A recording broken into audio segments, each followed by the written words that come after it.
महाराष्ट्रात जळगाव जिल्हा बडगावची लीळा क्रमांक 8. स्त्रीच्या विधर व्यथा थांबवणे व तांबूळ प्रसाद देणे. एक ब्राह्मणाची पत्नी ती दररोज वसईपुढे पिंपळाला पाणी घालण्यासाठी येत असे. स्वामी विहरणासाठी बाहेर येत असत तेव्हा तिला स्वामींचे दर्शन होई. तिला स्वामींचा वेध लागला. महादैसा सकाळी तिच्या घरी भिक्षेला जात असे. ती स्त्री महादैसाला चांगले आसन बसण्यात देऊ महादैसाचा सन्मान करी. चांगली भिक्षा दे. एकदा त्या स्त्रीने महादैसाला विचारले की बाई, तुमच्या स्वामींचे मला दर्शन कसे होईल? माझे पती खूप कोपिष्ट व संशयी आहेत. तुला काही व्यथा आहे का?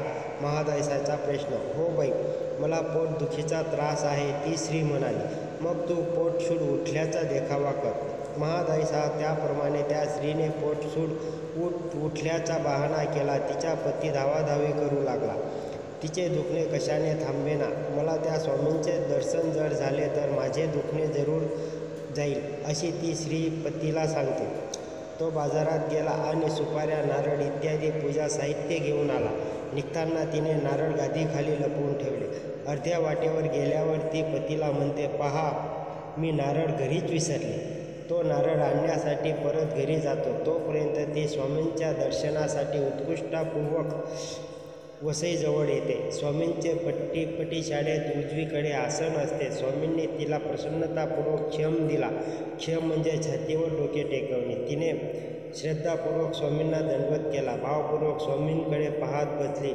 तोपर्यंत तिचा पती आला व सांगू लागला की हिला पोटशुडाची व्यथा आहे. खूप उपाय केला पण व्यथा दूर होत नाही. हिच्या सांगण्यावरून तुमचे दर्शनाला घेऊन आलो आहे. स्वामी ऐकत होते. जरा वेळाने दंडवत करून जाण्यास निघाले.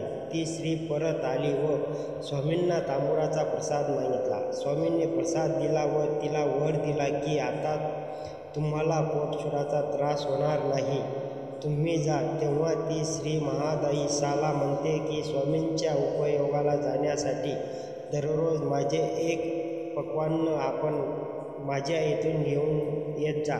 त्याप्रमाणे महादैसा दररोज एक पक्वान्न स्वामींसाठी तिच्या घरून आणत असत. दंडवत प्रणाम.